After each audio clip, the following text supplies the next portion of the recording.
一口气35分钟看完堪比汉尼拔的惊悚美剧《怪诞》，这是一起极其残忍的凶杀案。凶手将男主人的妻子和孩子们双手双脚反绑在椅子上，嘴里塞满了肉食，食材来源则来自男主人。男主人生前被凶手撒上盐和胡椒腌制入味后，便被塞进了烤箱中。2个小时后，他的脸颊烘烤到外焦里嫩，脆到一切下如同火腿片一般。他的心脏和肾脏也被当成了配菜端上了餐桌。餐桌上的女人和孩子被迫亲眼目睹了如此残忍的一幕。女人和孩子死的时候仍旧双目圆睁，眼睛里满是恐惧。最可怜的男主人只能吓得无头尸体瘫倒在地上。警察接到这起灭门惨案后，第一时间赶到了现场。女警官直接看得生理不适，突然房间中的闹钟响了起来。女警官才发现不远处的锅中似乎在熬着汤，于是她凑近查看，却发现里面是家中最小的婴儿。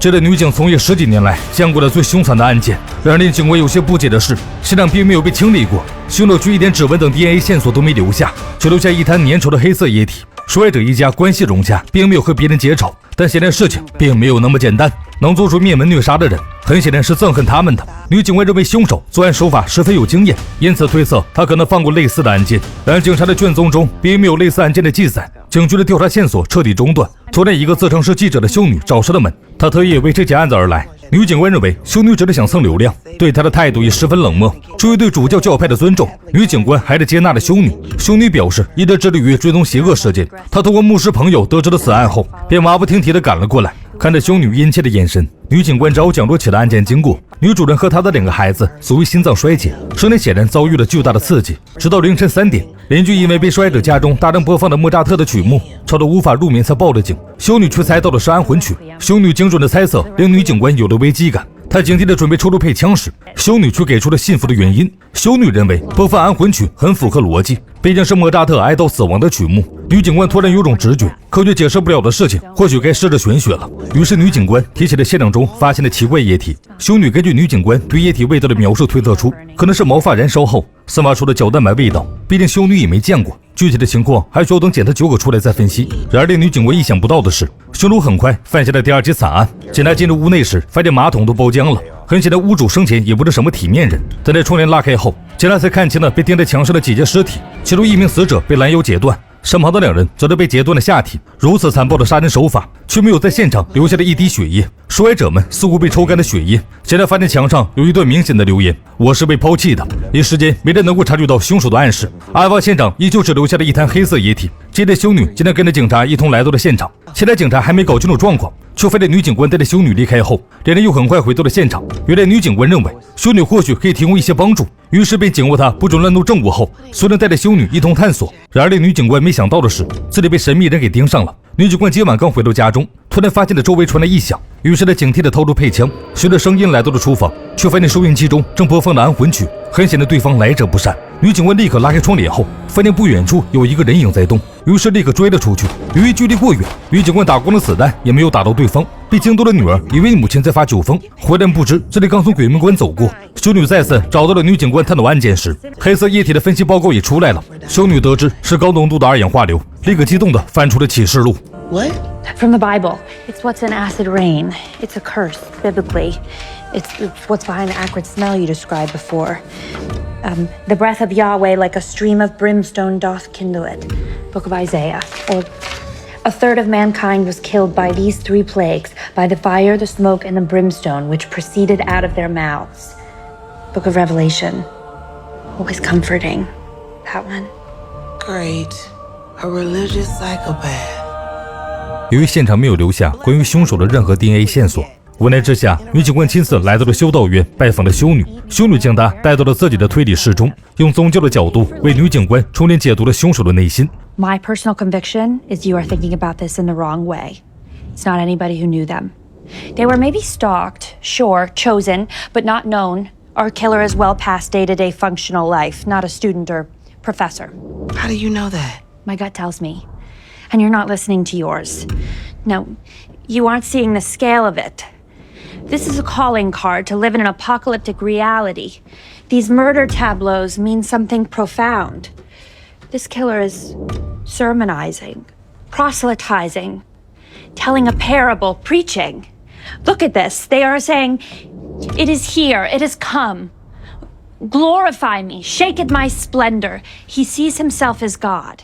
女警官却仍旧坚持老派的警察逻辑。她自认为凭借已经侦破400起案件的经验可以抓到凶手，最终却被修女评价为思想落后。如今修女怪诞的想法也只有英俊牧师和她有共同话题。牧师对于修女描述的案件充满了好奇，甚至还引经据典地聊起了自己的看法。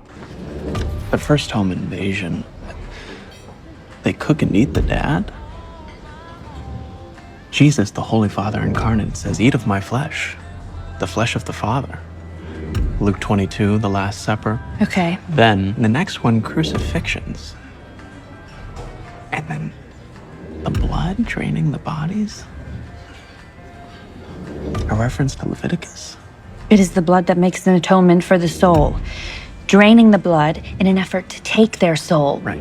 Right, that's right. 修女只觉得自己遇到了知音，毫无保留地分享起了自己的发现，却不知坐在自己对面的牧师今天是个变态。他会在无人的时候用鞭子抽打自己的身躯，口中念念有词，似乎在进行某种仪式。随后牧师将口鼻浸在了水中。修女通过和牧师交谈后，发现了一个新的角度，她推得出案件应该和撒旦教有关联。女警官却在此时阻止了修女的异想天开。此时警方已经通过了人行道的血迹，确认了嫌疑人的身份。此人名叫沙利文，是一个专门取人器官前往黑市上贩卖的罪犯。他喜欢在战乱区拐卖儿童当货源。此事暴露后被判了21年，如今已经刑满释放了9个月。于是女警官怀疑沙利文已经开始计划再次作案，便立刻带着武装部队闯进了沙利文家中。然而在警察搜寻了一圈后，却被地下室的一幕恶心到呕吐。女警官缓缓地走了下来，发现沙利文肥硕的身体无力地瘫走在了地上，而他的头顶着的是母亲的躯体。等待女警官靠近时，沙利文的母亲竟然还活着。警察将人抬走时，他的嘴中仍旧大喊着圣经的段落。女警官这才意识到，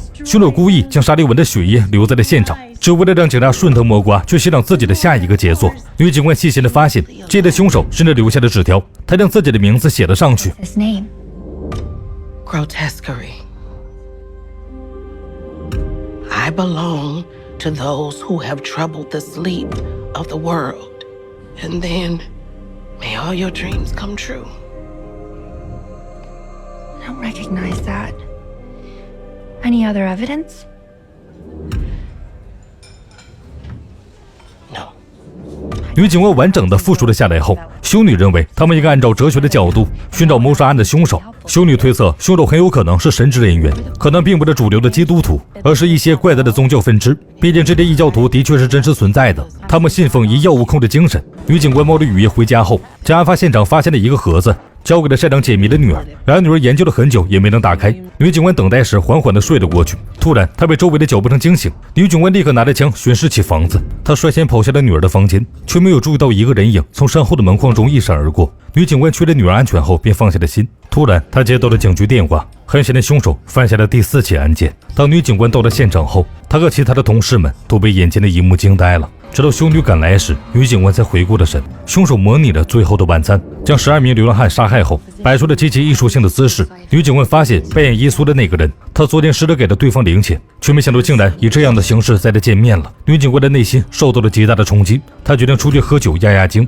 接连3起命案还未破，凶手又犯下了第4起案件。凶手将多个女性身体部位缝合成一具尸体，头部的位置甚至还挂上了诡异的羊头。女警官路易斯仔细观察后，震惊地发现，这类身体部位来源于自己曾帮助过的性工作者，他们身上特定的纹身和疤痕都有着特殊的含义，因此一眼便能辨认出他们的身份。这种作案手法令他联想到了今晚的晚餐火鸭鸡，这是一道极其复杂的菜肴。削尖鸭子切成碎块后，用针线缝合在火鸡的腹腔内，随后进行烹制。女警官立刻意识到，凶手的这次作案显然是在挑衅自己。由于女警官一晚小酌了几杯，还没来得及醒酒，其他人隔得很远都能闻到她身上的酒精味。于是手下杰克便建议女警官回去休息，等待着法医出具验尸报告。女警官却因此十分愤怒，她精准地通过每块皮肤的特点，说出了纹身或者疤痕主人的信息。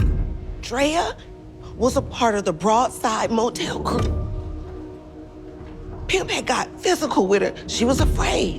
She came in. You took the goddamn report. And then what did you do, Jack? You locked her up. She came to you for help. How do you know? Jesus, Jack, she had a tattoo on her ankle. Cherry blossoms, a symbol of transience and fleeting beauty. The fucking irony. That's her leg. Danny Carter Used to wander all the time between 7th and Camino looking for dope. I shot that boy up with Narcan more times than I can even count. Told me how he got the scar on his chest, had open heart surgery when he was a baby, 6 months old. You don't know the community. Like you don't love these people.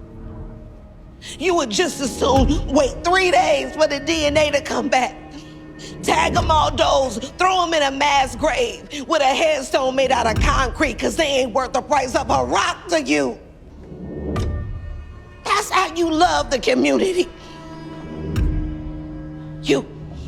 Did you get all those names? Yes, ma'am. I want to know every person that they spoke to in the last 2 weeks. I want pictures of everything. I want it tagged and bagged and on my desk in an hour. Do you understand me? Yes, ma'am. The monster is out there. And after the night he had, he's tired as a motherfucker. And he's slow right now. So we might be able to catch him. So move, people! 女警官的控诉震耳欲聋，成功的让不服气的杰克闭上了嘴。第二天，他来到警局，带着修女一起讨论起了凶手犯下的第4起案件。路易斯发现的共同之处，许多受害者都是这样著名的性工作者，显然凶手是厌恶性行为。修女认为这4场杀戮被凶手当作了4篇论文，她在尸体上进行创作，绘制出自己的专属语言。因此，修女决定破译凶手想表达的含义，才是破案的关键，却是其他警察都没有发觉的细节。路易斯根据第3具尸体上的缝合技术，判断出对方可能是有着一定解剖技术的外科医生或者法医。最关键的一点是，对方对路易斯有了一定的了解。由于案件有了新的进展，修女第一时间整理了文件后，便联系了质疑牧师上头写的最新的案件内容。牧师死者穿着暴露的在教堂中翩翩起舞，他突然对修女来了兴趣，便约对方亲自送文件前来和自己讨论。修女忐忑地来到了牧师的房间中，却发现对方只裹着一条围巾，见到他健硕的躯体和俊美的脸，一时连修女都看呆了。修女不知不觉间被牧师吸引，想要靠近着他，却在关键时刻被叫停。修女狼狈地跑出房间后，一时间情绪有些失控。此时路易斯来到了丈夫的病床前，却发现护士正在为丈夫清除着褥疮。如此血腥的场面令路易斯差点将刚喝下的酒精记录从胃里吐出来。她还意识到了丈夫的身体机能正在急速下降。护士趁机提醒路易斯放弃对丈夫的坚持，摆脱他的供氧机。路易斯却不愿照做，他烦躁地躲了起来，喝起了随身携带的烈酒。护工艾迪路过时，趁机为路易斯点上了烟。直到他即将开车离开，艾迪便好心地提醒路易斯，开车可能会出意外。路易斯仍旧固执己见，接着独自开车上路。没过一会儿，两人便再次相见了。路易斯因为酒后驾车出了车祸，他再次醒来时被告在了病床上。同事动用了自己的关系，为路易斯免除了牢狱之灾。但是对方短时间并不准备放开路易斯。等待同事离开后，路易斯只好请求艾迪帮自己逃离医院。好在艾迪稀软答应了下来。艾迪按照路易斯的指引，从他的包中取出了钥匙，为路易斯解除了手铐的束缚后，便带领着乔装打扮的路易斯逃离了医院。路易斯回到家后，惊奇地发现女儿小梅竟然破解了路易斯从案发现场带回来的神秘盒子，里面藏着一个写着作别的纸条。他决定前往地点一探究竟，于是便请求最近的暧昧对象艾迪来到家中帮忙照顾女儿一天。随后路易斯便开车带着修女一同前往坐标地点。路易斯驱驰了一整天后，逐渐驶入了一处弥漫着烟雾的地带。随着他们逐渐深入，温度也越来越高。路易斯抵达了坐标后，发现坐标处竟然是一处大火坑。 Is he trying to tell us something? Yes, you have put me in the lowest pit, in the darkest depths. 突然，一个男人赶了过来，阻止了两人继续靠近。路易斯举枪对准来人，充满了防备。男人也并不气恼，他表明了自己是地质局工作人员的身份后，提醒了两人正处于断层线上。此时他们面前的火坑正是天然气储层上的塌陷坑，这个坑每天都在扩大范围，甚至无法用科学解释，觉得男人都忍不住吐槽，这简直如同地狱入口一般。路易斯因此只能带着修女撤离。然而返途中，两人遇到了消防，正在为着火的车辆灭火。无奈之下，路易斯只好寻找一个居住地。他试图寻找汽车旅馆时，却通过本地人得知这里并不适合停留。 You know if it's a way around the fire? Too late for that. You think we should go back? Oh, definitely too late to turn back. 在离开时，路易斯得到了一个防火毯，他立刻决定驱车离开。然而，驱车前进时，路易斯发现了一个赤裸的女人，正在不管不顾地冲着自己的车子跑了过来。路易斯减慢车速接纳了女人，对方躲进车中后，大喊着他来了。所便命令还没有反应过来的路易斯调转方向逃离此处，便按照对方的指引来到了一家汽车旅馆。到了地方后，女人便快速地跑下了车，冲进了公共厕所。路易斯决定再次停留，于是他提着行李准备办理入住，却发现老板即便浓妆艳抹，也遮掩不住脸上的淤青。路易斯细心地发现后，主动询问对方是否需要帮助，却直接被对方拒绝了。修女有些放心不下女人，便来到了厕所中寻找，却发现四处散落着带血的纸，女人已经不见踪影。修女和路易斯发现地上有着一串血脚印，他们顺着脚印望去，发现女人已经跑远后，路易斯便彻底失去了耐心。他决定先来到房间休整。修女放下行李后，却愈发的觉得不安，她跑了出去透气。路易斯由于接到了上级的电话，便留在了室内接听。突然，公路上传来了剧烈的碰撞声。修女抬眼望去，发现两辆车竟然撞到了一起。她连忙赶过去，负责安抚一辆车中的孩子，却发现女老板的男友正在将她的头疯狂地往紫色的泳池中按。修女见状，想要靠近两人时，老板的男友发现已经被察觉到，并停止了报警。修女只觉得这个世界太过疯狂，她连忙跑去求助路易斯，告知了对方外面疯狂的行为。路易斯却因为信号中断，正急得团团转。他去了旅馆老板，想要用座机联系总部，却怎么也拨打不出来。突然，路易斯听到了枪响，他立刻返回房间，拿起了自己随身携带的枪支。在装弹夹时，路易斯和修女突然听到了老板惊恐的呼喊声。两人打开门查看后，发现是老板的男友，正在枪口对准了浑身是血的女人。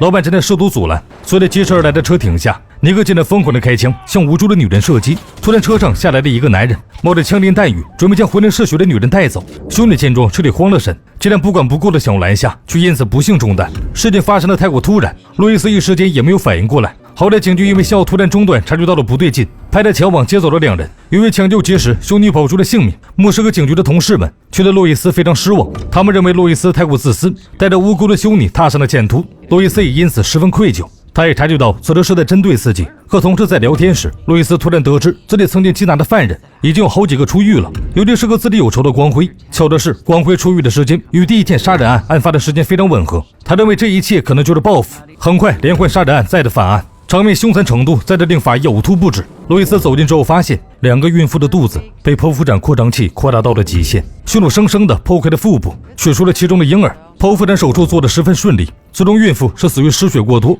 由于案件情节越来越恶劣，警察局也迟迟找不到凶手，于是联邦调查局决定接手此事。路易斯也即将面临被罢免的风险，可是他十分不甘心，只因凶手的作案时间和路易斯出城的时间恰巧吻合。路易斯认为凶手只是为了挑衅自己，于是他更加下定决心要查出对方的底细。路易斯来到了死者家中，发现他还有3个孩子。孩子们一副被吓坏的样子。路易斯通过孩子们得知，死者生前似乎跟着熟识的男人出去的，其他的孩子们也不清楚了。路易斯只好安抚了他们后，开着前往附近查看，却发现了一个车子停在路中间，驾驶位上还有一滩血迹。路易斯探查到附近后，发现了一个疯癫的女人抱着一个浑身带血的婴儿，正浑身颤抖地站在橘子园中不知所措。路易斯尽可能柔和地靠近了女人，接过了她手中虚弱的婴儿，似乎便准备将女人送到医院中救治。路易斯将抱着婴儿的女人送到了医院后，医生对女人进行了检查，却发现她今天并没有精神分娩，并且女人已经老到了没有生育能力，就连身上沾的血都不是她自己的。很显然孩子并不是她的。路易斯只觉得十分怪异，他发现女人已经醒来，便主动前去搭话。女人此时已经冷静下来，她主动告诉了路易斯自己名叫梅西后，便紧张地询问起了孩子的下落。此时的路易斯已经通过 DNA 比对确认了梅西抱着的婴儿和凶杀案的死者并没有关系后，他才有耐心地反问起梅西是否记得在哪里生产。梅西却心虚地答不上来，随后他开始转移话题，不停地提辉煌2字。路易斯忍不住询问起原因。 Have you ever wondered why you encountered me today, Detective? Maybe it was kismet. Maybe it was meant to be. Maybe it's a sign. I don't wonder. 路易斯突然意识到面前的梅西分明就是一个精神病，于是便不再和他继续纠缠，果断送梅西去了精神病院。所以路易斯通过同事得知，梅西事实上是个人贩子。路易斯有种直觉，梅西应该和光辉有些关系。为了搞清楚状况，路易斯找到了光辉。光辉主动邀请路易斯来到家中坐着聊天。期间手下发现附近藏着许多持枪者，他小心翼翼地偷偷配枪防备，接着告知了路易斯附近有埋伏的事情。路易斯也开始警惕起来。当第一声枪响之后，路易斯立刻控制了面前的光辉，并从他的提包中搜出了一把枪。在路易斯的胁迫下，光辉仍旧在不停地讲话。 You are being toyed with by a false prophet. He thinks we are on the edge of the end. War, rumors of war, nations rising against nation. He wants to use you as a holy lamb. The death of a good woman will jar the people. Ha! Oh, hallelujah, will jar the people out of their stupor. That's right. It's happening all over. Slaughters of the evil and the good, so people will turn to salvation before the final chapter, okay? And you know this how? Why do you think I sent Macy to you? Well, Does Maisie know him?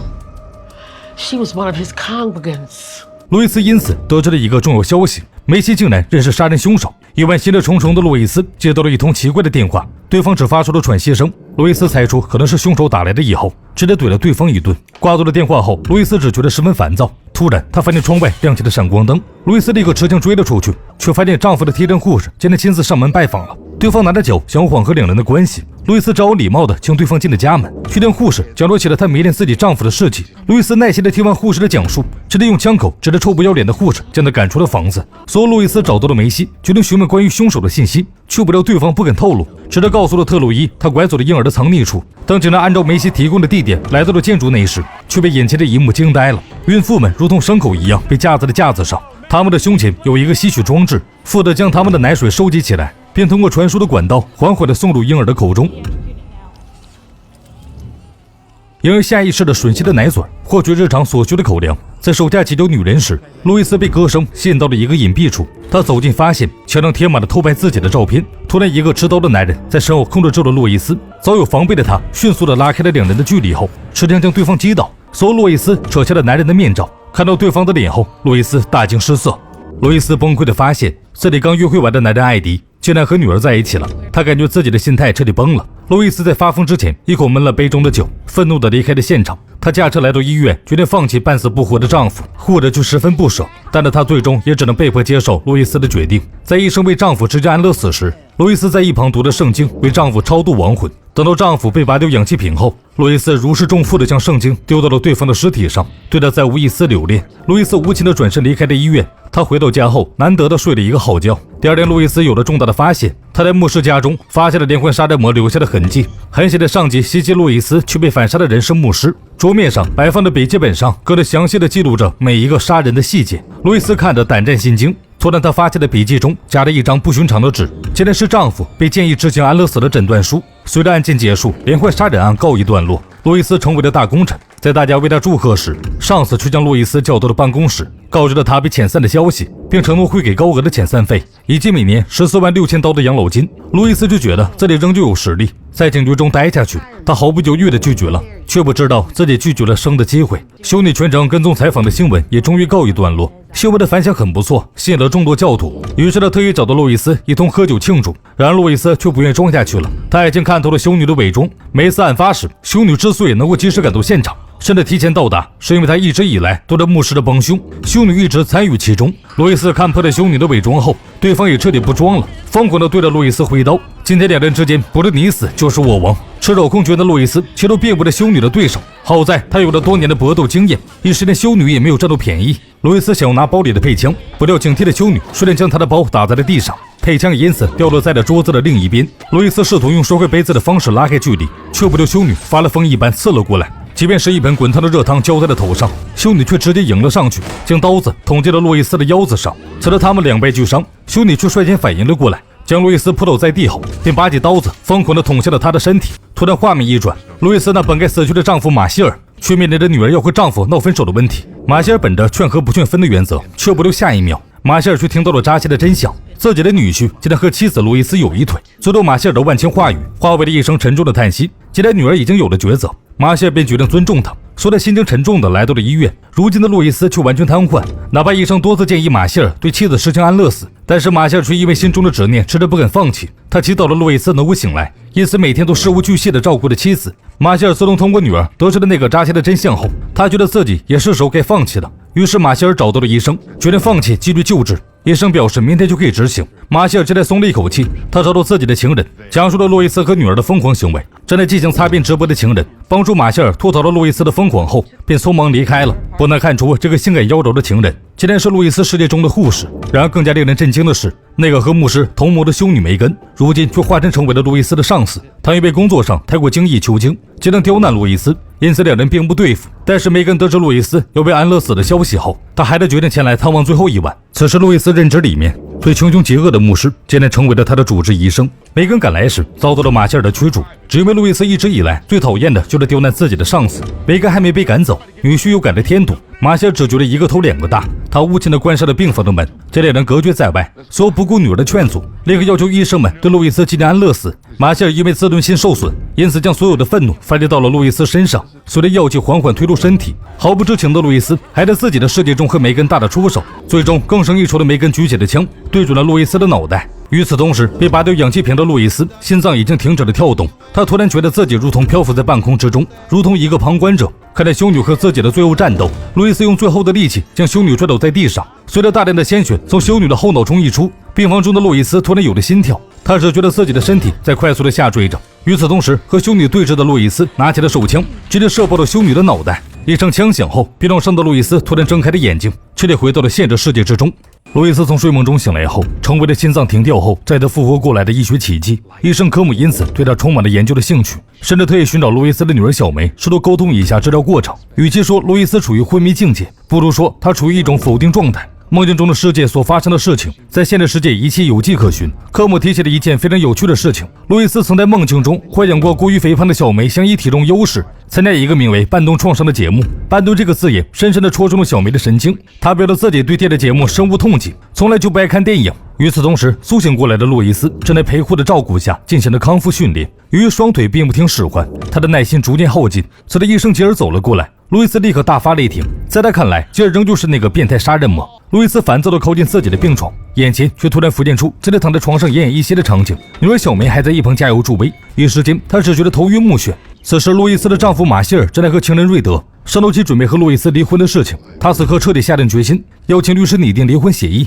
和路易斯划清界限。瑞德听后十分欣慰，他还期待着名正言顺地和爱人生活在一起。随着女警梅根正在接受科姆的询问，他回忆了曾经和路易斯的点点滴滴。在路易斯陷入昏迷之前，在他的退休典礼上，当时两人一同制作了紫色的果汁。路易斯对于退休有些迟疑时，梅根却非常反对他留下，两人因此大吵一架。医生一一记录了下来。梅根结束了问话后便回到了家中。他虽然是个警察，却在家中处处受制于男友贾斯汀，任由对方拳打脚踢，梅根都不敢还手。这一次他忍无可忍地掏出配枪，贾斯汀却丝毫不慌。他很笃定梅根没有开枪的勇气。没过一会儿，梅根便败下阵来。他烦躁地驱车离开了家中，前往海边散心。夜晚，梅根只能蜗居在宾馆之中。科姆通过咨询了小梅和梅根后，决定重新为路易斯进行了新的疏导。昏迷了6个月的路易斯，即便重新醒来后，他迟迟难以适应现实世界。医生通过脑电波检测，并未发现异常。路易斯总觉得有些梦境的记忆在消退，甚至有一种仍陷在昏迷中的直觉。科姆见状，和他交流起了梦境和现实中的关联。现实中，小梅是一位大学讲师，有着光鲜亮丽的身份。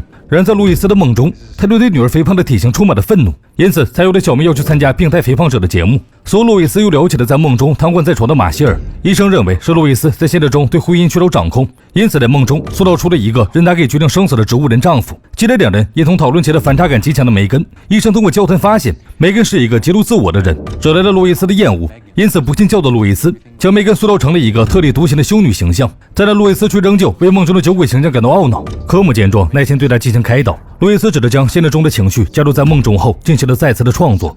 路易斯此时的心中才有了一些归属感。他经过一段复健后，终于成功出院了。令路易斯意想不到的是，梅根前来接自己出院了。两人真的天生水火不容，直到走了一段路，他们就开始争吵起来。临走前，路易斯细心地发现梅根身上似乎有淤青。虽然两人不和睦，但是路易斯还得用自己的方式提醒梅根尽管脱离现状。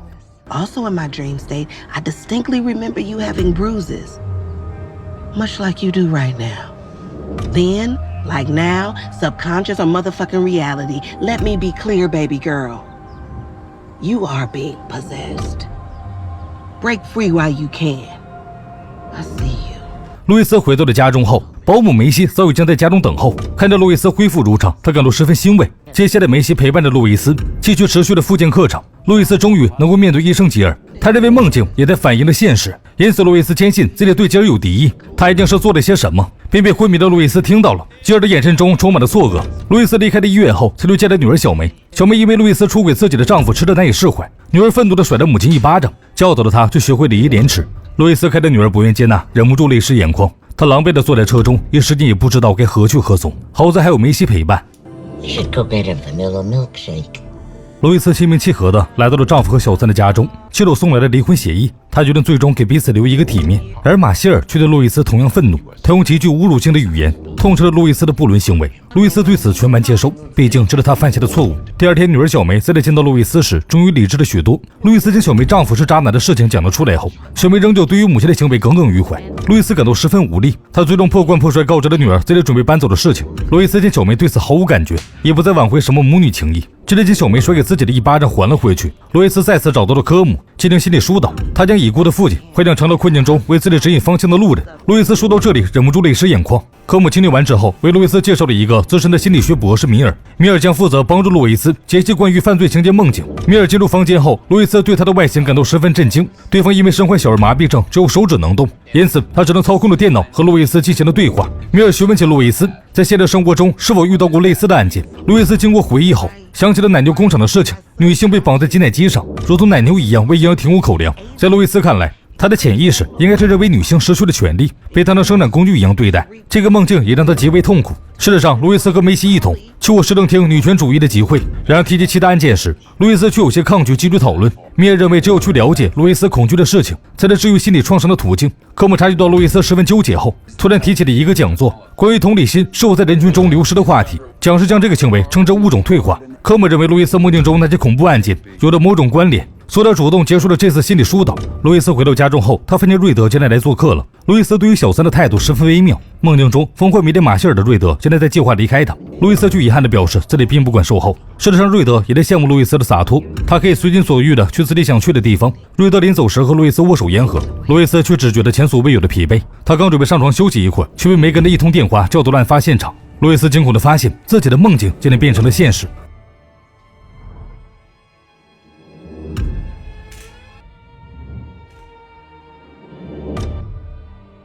好在这是一场噩梦。路易斯被电话铃声惊醒，却发现竟然是梅根打来的。他疲惫的想要挂断电话时，不料梅根突然请求路易斯来旅馆找自己。当梅根拿出装着黑色液体的罐子后，路易斯立刻神色大变。他认为一定是有人窥探了自己的梦境，看着当起了模仿者。What? I don't understand. They used your coma dreams to slaughter an entire family in the most horrific way? Yes. Why? I saw it. This is the case I was seeing. Did I bring this thing into being? Did I bring this monster back with me? What are you saying?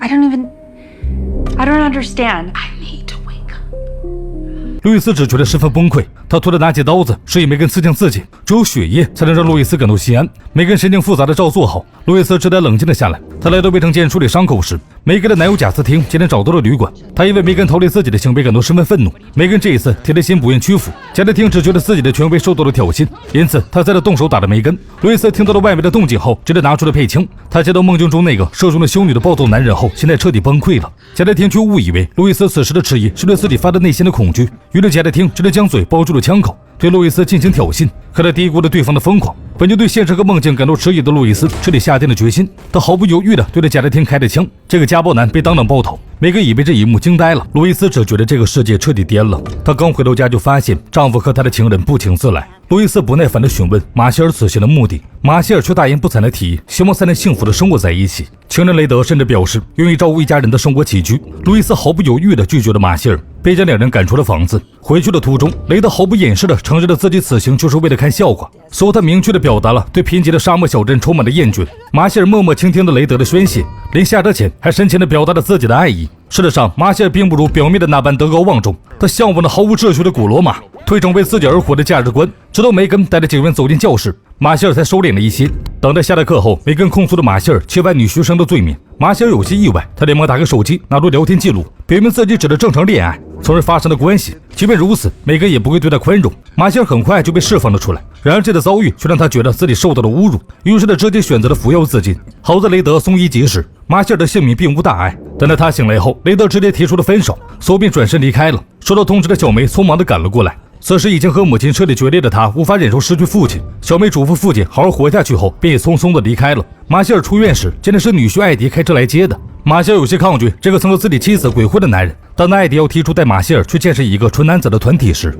马歇尔却又难以抗拒。抵达地方后，马歇尔见到了以米尔博士为主的一个纯男性团体。在米尔博士的引荐下，马歇尔进行了慷慨激昂的演讲，他忍不住为男人申冤。马歇尔认为男性的权利逐渐被女性剥离，因此他迫切地想要解决这个问题。最终，马歇尔决定用犯罪的形式让原则重新回归正轨。马歇尔结束了演讲后，场馆里面响起了持续而又热烈的掌声。随着迷茫的路易斯找到了眼镜医生，记录倾诉起了自己的迷茫。他认为自己可能已经死了，所以路易斯提出了几个疑点。除了医生曾经在路易斯昏迷时迷奸女性，迫使对方怀孕，当路易斯提出这个控诉时，医生却不屑地嘲讽起路易斯。回到自己创造的监狱之中，路易斯也愈发觉得这个世界是一个为自己量身打造的监狱。所以路易斯还提起了自己枪杀了梅根的男友贾斯汀。然而等到他再次回到旅馆房间时，却发现里面已经被清理干净，梅根也没有再提此事。不甘心的路易斯跟踪了梅根调查，这才发现梅根竟然联系了清洁工毁尸灭迹，用来掩盖自己的罪行。这一刻，法律的权威受到了挑衅，路易斯忍不住追到警局控诉了梅根的行为，却遭到了否认。路易斯愈发怀疑这是恶魔专门折磨自己的手段。他认为这个世界如同拼图一般，一块块拼凑出来，为自己制造了一个梦魇。